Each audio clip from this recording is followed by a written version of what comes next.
1, 2, check. 1, 2. Hello. Okay, awesome. It's a nightmare. I wish I could show you all the stuff I've got set up over here to try and bring a decent audio. It's ridiculous. Anyway, so I'm glad that you guys are here. What we're going to be talking about today is alternate picking, and we're not going to go really fast through this. You know, I'm going to try and break things down as much as I can to help you out, and then, of course, we'll do another live event and keep going. If you've missed some of the other live events, what you can do is on the Steve Stine YouTube channel, there's a playlist on there called Live Events or something like that, and they're all in there. So, and if you need to, if you want to keep joining me with these things, you can either subscribe to the channel, and then there's a little bell there that you can click on. That way you're notified.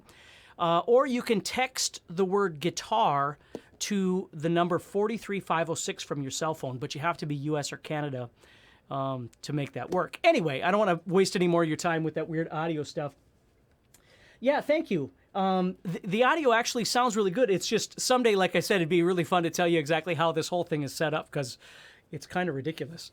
But anyway, so let's go ahead and get going. What I want to do is start off a little bit by just talking to you. Hopefully you guys have your guitar.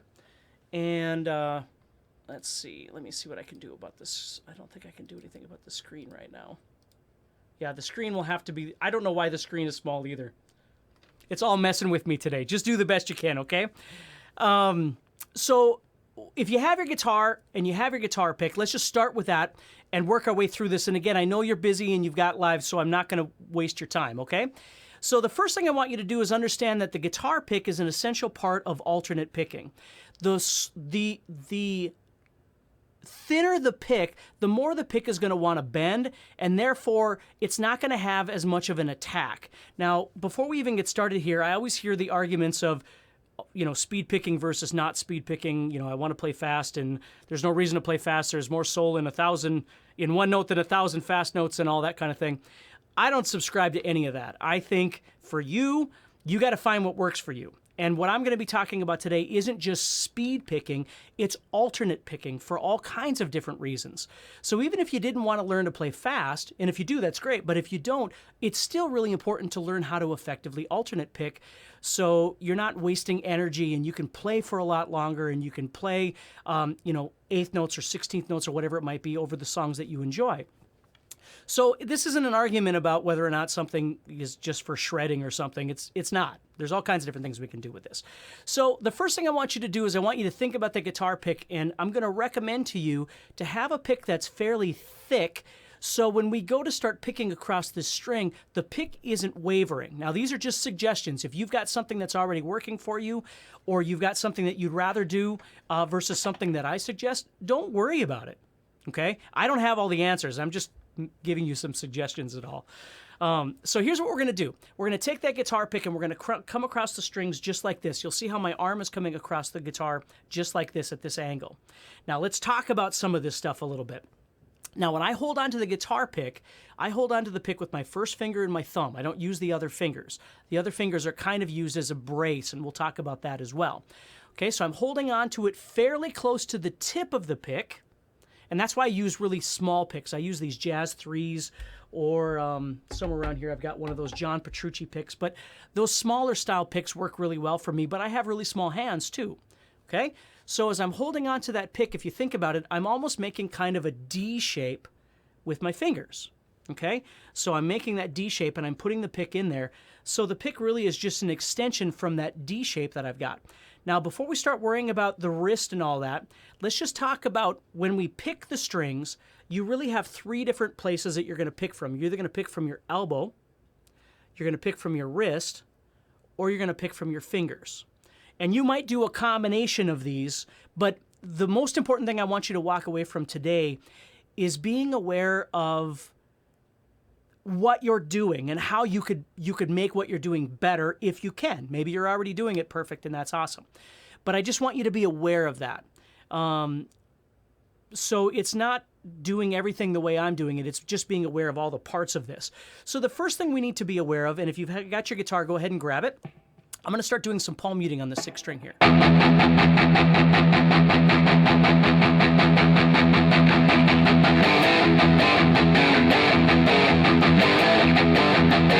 Now, we've already talked about down picking in the last session that I had.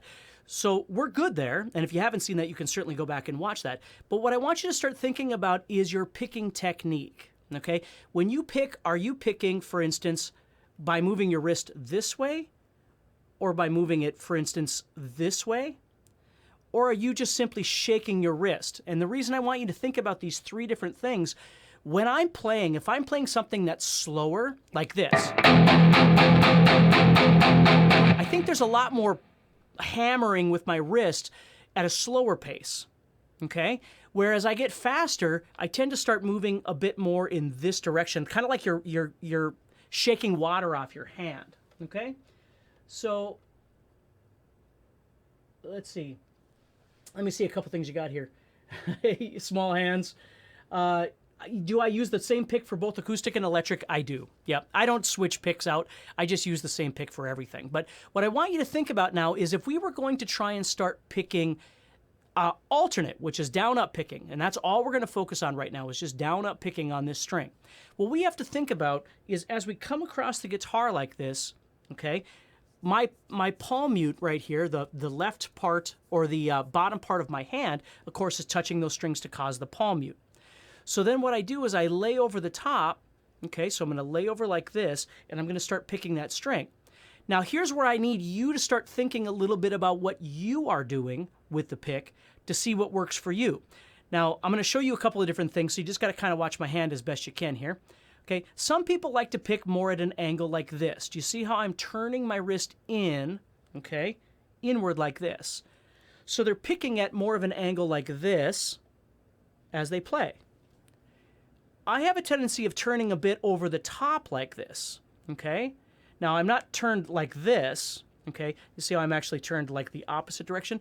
I'm kind of just coming in at a straight angle like this, and there might be a little bit of a turn, okay?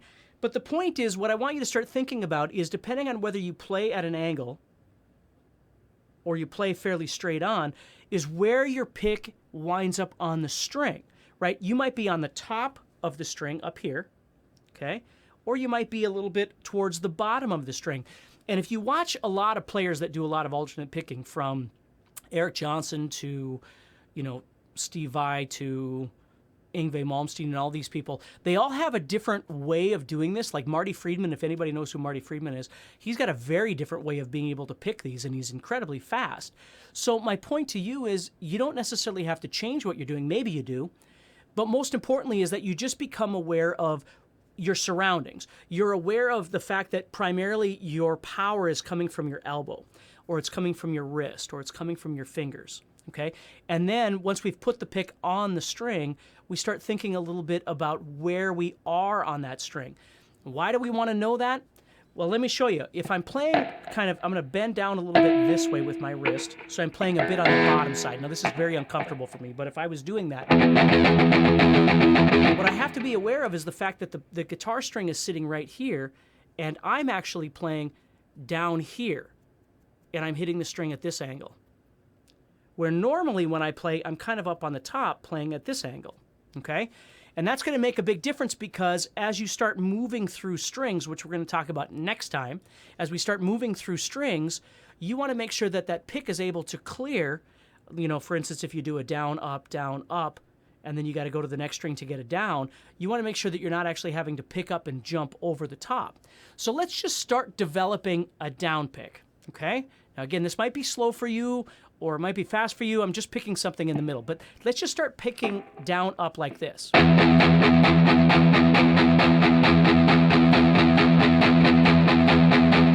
Now, as you watch me play, you're going to see I've got a lot of wrist happening right now.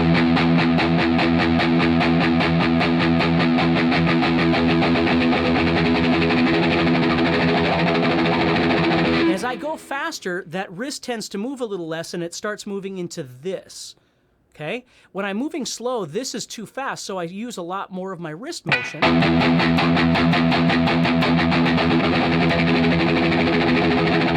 Okay? But what I want you to think about, and I'm going to look over here at the chat as well, but what I want you to think about when you're practicing this is trying to get an even attack with your guitar pick on both sides of that string. Okay?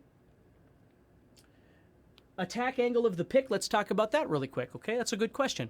So what I always tell my students when you're picking the actual physical string, whether you're doing alternate picking or down picking or anything like that, the goal is to avoid turning the pick way too much. And again, if this was the string and my guitar pick was laying flat against that string, and I'll actually use my remote as the guitar pick so you can see this. If it was laying flat against the string, I'm going to get a lot of pick attack. If I turn it sideways, it's going to slide through that string and it's going to make it easier for me, but I'm going to lose all my definition. I'm going to lose that percussive sound that I get when I pick. Now, as you look at me, and I know I talked about this in a little bit in the last video too, but you'll see that my guitar neck is already at an angle when I sit down to play. Okay, I don't play like this. I'm playing a bit at an angle. So to re-angle the pick even more would be too much because I'm just going to wind up getting... I'm just going to start getting this kind of non-defined picking sound. What I want to do is I want to make sure that I back it up so you can hear. Let me turn it sideways again at a slow speed.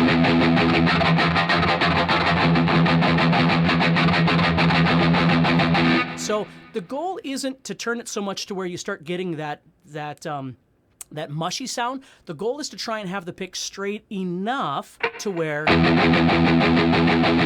getting a nice pick attack. And that's why I like thick, you know, these fairly thick guitar picks.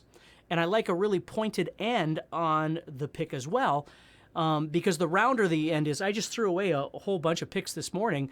For me, even if it gets a little bit rounded on the end, it just winds up slicing too much, and I don't get enough pick attack. And I really like that pick attack. So you can hear that percussive sound.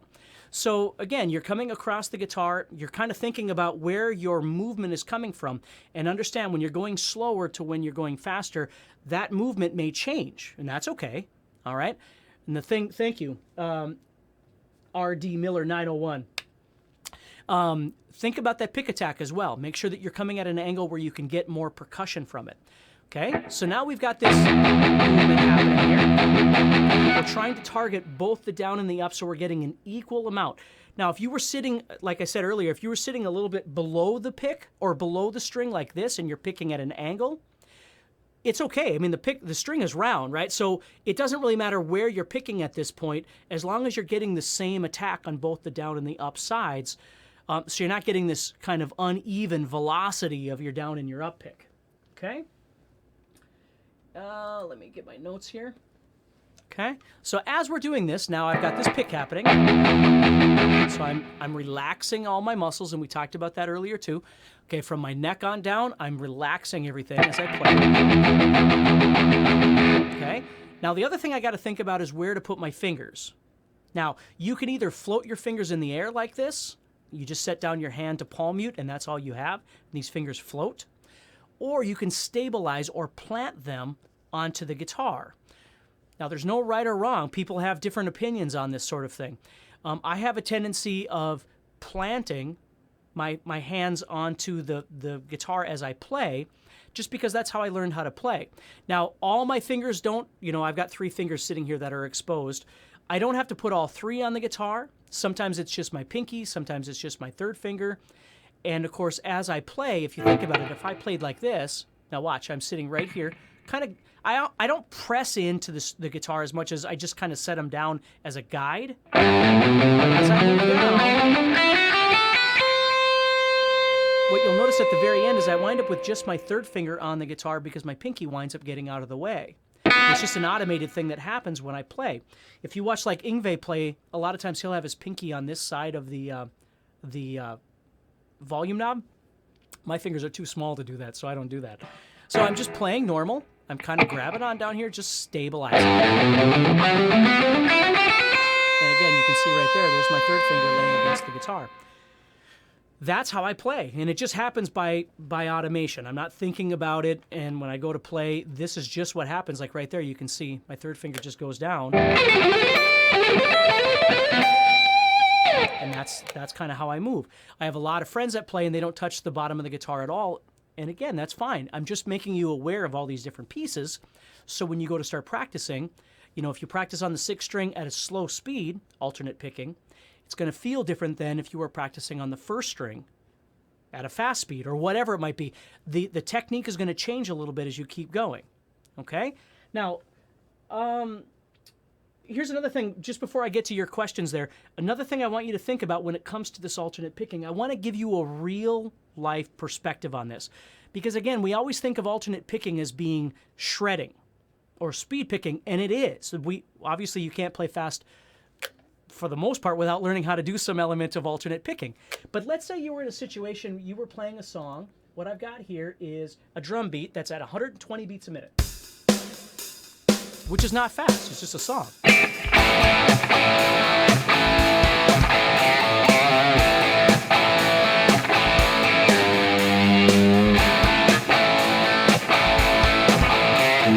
Okay, let's say I was playing that. If anybody knows what that is, okay? It's Foghat. It's Slow Ride. That's all I'm playing. But let's say you were going to jam over the top of this, and you're doing...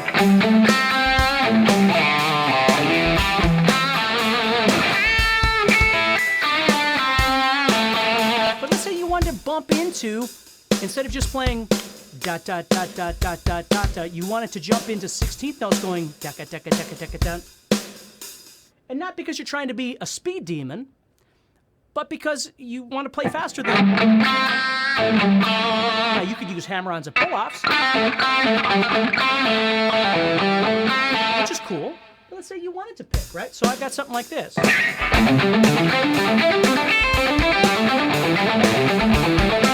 Or I wanted to do some sort of little lick.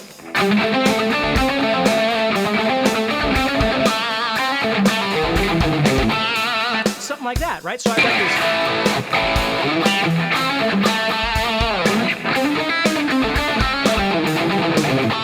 Something like that, right?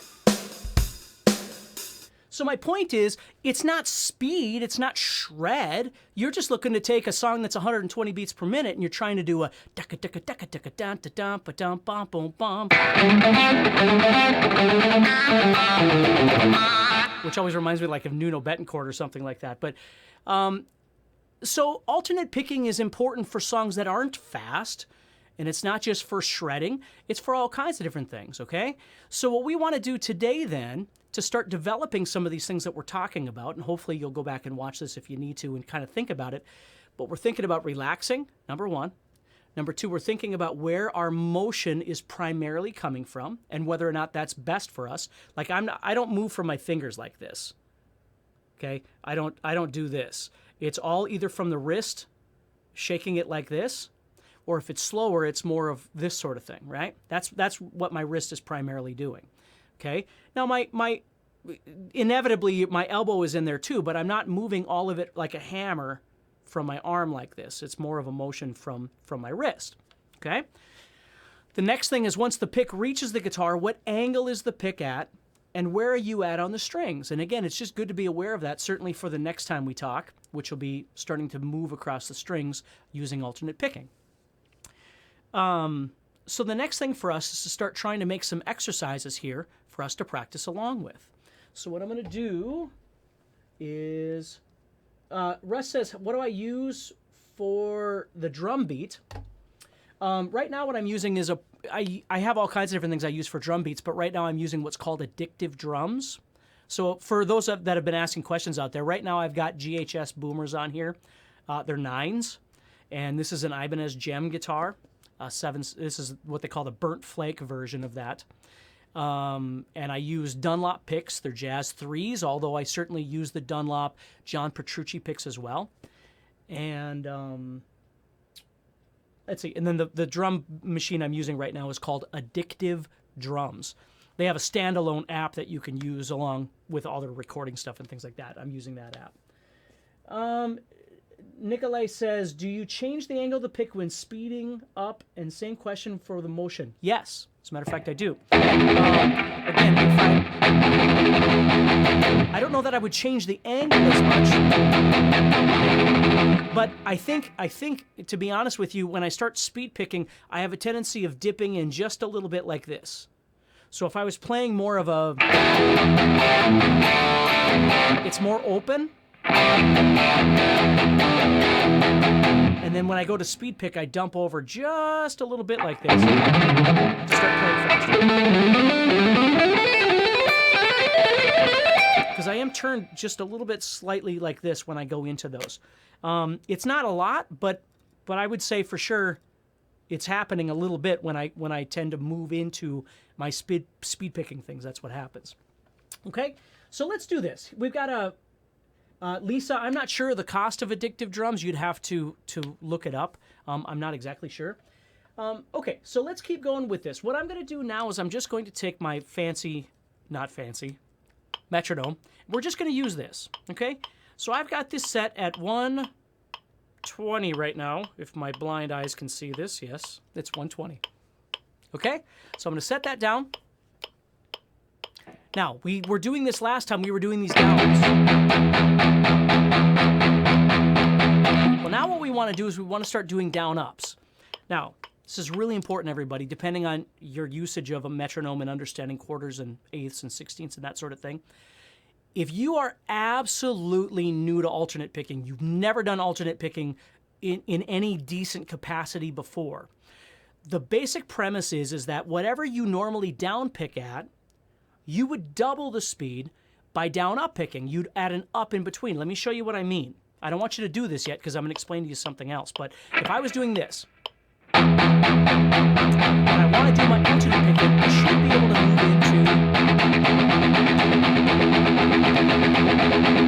to move into that, okay?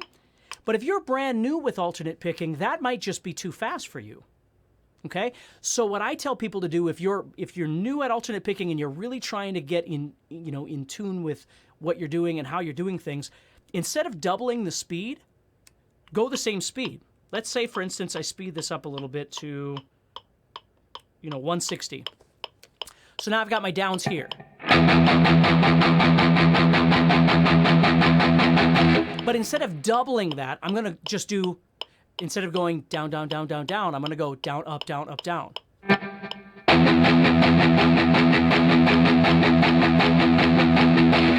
Okay? If that makes sense. Now, it's two different things to work on, but you've got your down picking speeds that you're trying to develop, and we talked about that before, and you've got your alternate picking speeds. Now, in a perfect world, again, your alternate picking would be twice as fast as your down picking, and faster. Okay, but if this is new for you, don't try and do that necessarily right off the bat. Start getting used to being able to just take a faster down picking speed that you do and just convert it to a down up. And if you got to slow it down a little bit or speed it up a little bit from there, that's okay. But it's just a nice place to start. So here's my down picking. So let's try alternate picking there. And again, it's slow enough to where I can focus on feeling where I'm moving from, relaxing my muscles, moving that pick back and forth, thinking about the dynamic or the velocity at which I'm hitting each one of those, the down-ups. All those things are happening, okay? Now you keep going. You find a faster speed. Now, here's what I want you to think about, though, especially if you've been doing this for a little while. As you increase your speed, the distance in which you're moving the pick, the distance in which you're moving your wrist or your elbow or whatever it might be, is going to minimize. Because if I'm doing this, for instance,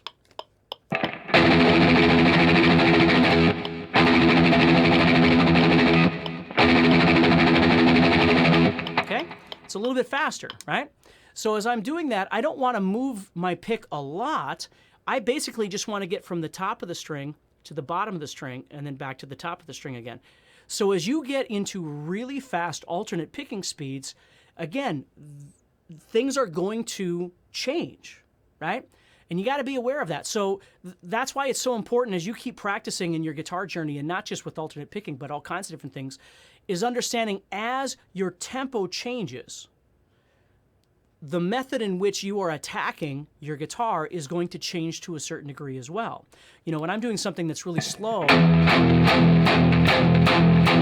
real dirgy like that, and I'm hitting those strings, I've got a lot of space in there because it's kind of helping me to create a slower tempo. If I'm trying to go faster, I got to get back right away.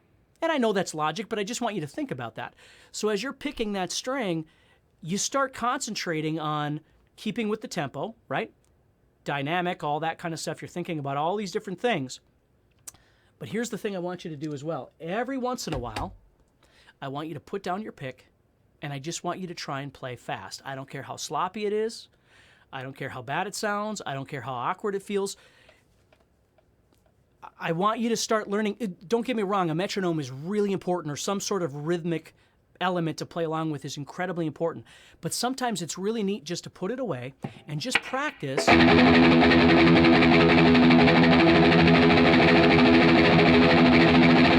what it feels like to play at a speed that's not normally something you would practice.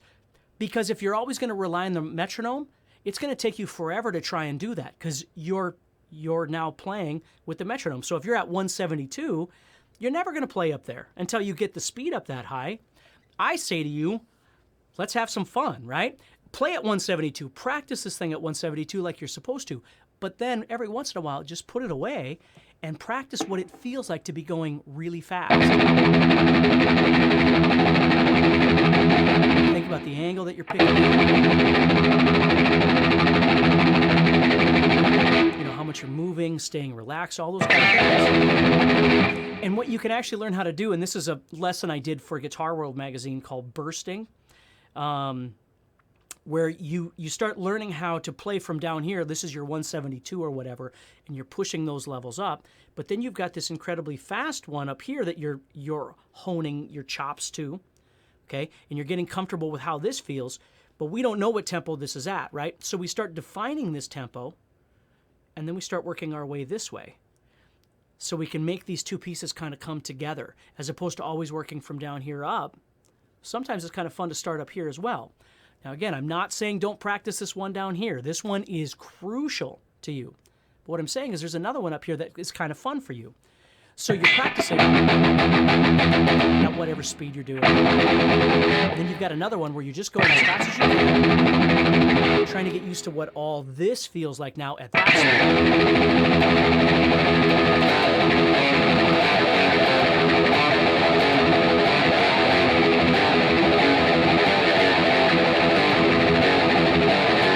See what I mean? And you start practicing different things at that side as well. So again, I know you've got a life to get to, and I sure don't want to take too much of your time.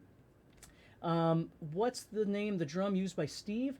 The drum, the software I'm using right now is called Addictive Drums. But if you've got, they're kind of expensive though. I'm on a PC right now. But if you've got like tablet or a mobile device or something like that, there are tons of great apps out there that you can get for super cheap that will give you a drum beat of different styles and different tempos and things like that, that you could check out. If you just go to your whatever mobile device you have and look up like drum beats, you know, things like that, you can find a lot of really great ones out for Android and for iPhone and that sort of thing, that are very inexpensive, that you could use and plug into your stuff or whatever you like to do too. So anyway, I hope that helps you a little bit. I'm going to look at the comments when I get done. I'm so sorry that I can't do both at next time. And I apologize for the audio at the beginning. I'll probably fix that and then re-upload the video. And so next time you watch this, you won't have to wait for 2 minutes while I try and figure out what went wrong with the audio. Most important thing for you, okay, stay positive when you're practicing. Okay? Don't try and overdo it. Find your place and then start beating the crap out of it from there to make a difference in whatever it is you're trying to do with your playing. But don't get frustrated. You get frustrated, you walk away, you go do something else for a while, and you come back. But never stop practicing. That's the most important thing. So stay positive, and I'll talk to you soon, all right? Take care, everybody. Bye. Goodbye.